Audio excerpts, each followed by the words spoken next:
আপনাদের সবাইকে বলি যে আপনারা স্বাস্থ্য সুন্দরভাবে আস্তে সুস্থ ফিরবেন। প্রয়োজন হলে আজকেও আপনারা থেকে যেতে পারেন। আপনাদের থাকার সব অ্যারেঞ্জমেন্ট আছে, ডিএম করেছেন, গঙ্গাসাগর প্রশাসন করেছেন, আপনাদের অসুবিধার কোনো কারণ নেই।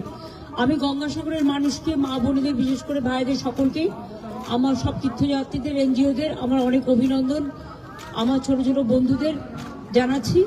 এবং গঙ্গাসাগর মেলায় অনেক অতিথি আপনাদের আসবে, আপনাদের বেচা কেনাও যেমন হবে তেমনি অতিথিরা যাতে প্রশংসা করে সেটা আপনাদের সকলকে লক্ষ্য রাখতে হবে, যাতে কারো কোনো ত্রুটি না হয়।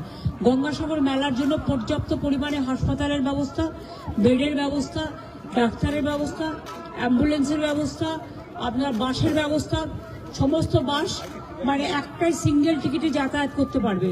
আর 5 লাখ টাকা করে সবার ইন্স্যুরেন্স করা আছে, যদি কেউ দুর্ঘটনা কবলে মারা যায় বা কিছু হয় সেজন্য আমরা পুরো মেলায় যারাই আসে এবং তীর্থযাত্রী সহ, লোকাল লোক সহ, সাংবাদিক সহ, সকলের, অফিসার সহ সকলের একটা ইন্স্যুরেন্স আমাদের করাই থাকে।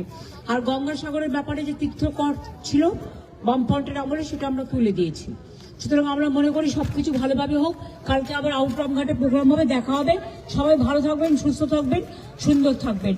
আর SIR এর ব্যাপারে আমি সবাইকে বলবো, ভুল ভাল করছে ইলেকশন কমিশন।